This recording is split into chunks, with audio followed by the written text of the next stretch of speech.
Hello everyone, আমি শ্রেয়সী আর আজকে আমি নিয়ে এসেছি পুরীর road trip journey at night bye কারের ছোট্ট একটা ভ্লগ। হঠাৎ করে দুপুরবেলা বাপি পুরীর প্ল্যান করলো। বাপির মনটা যেহেতু একটু খারাপ ছিল তখন তাই সে বলল মহাপ্রভুর কাছে একটু পুজো দিয়ে আসা যাক। সত্যি বলতে জগন্নাথ দেবের ডাক এলে সেই ডাক সাড়া না দিয়ে থাকা কিন্তু খুব কঠিন।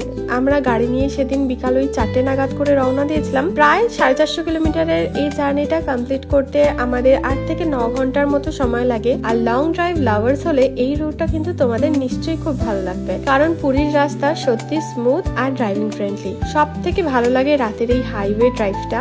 চারপাশে লম্বা ফাঁকা রাস্তা, গাড়ির জানালা দিয়ে আসা ঠান্ডা ঠান্ডা হাওয়া আর মাঝে মাঝে টি ব্রেক, সব মিলিয়ে জার্নিটাই একটা আলাদা এক্সপিরিয়েন্স হয়ে যায়। ডেস্টিনেশন যতটা সুন্দর, রোড ট্রিপের মেমোরিজ গুলো ঠিক ততটাই স্পেশাল। আর আমার দাদা তো ড্রাইভিং করতে ভীষণ ভালোবাসে, তাই পুরো জার্নিটাই একদম স্মুথ আর এনজয়েবল হয়ে গিয়েছিল। রাতভর জার্নি শেষে যখন পুরীতে পৌঁছলাম তখন মনে হচ্ছিল সব ক্লান্তি যেন কোথাও উড়ে গেছে।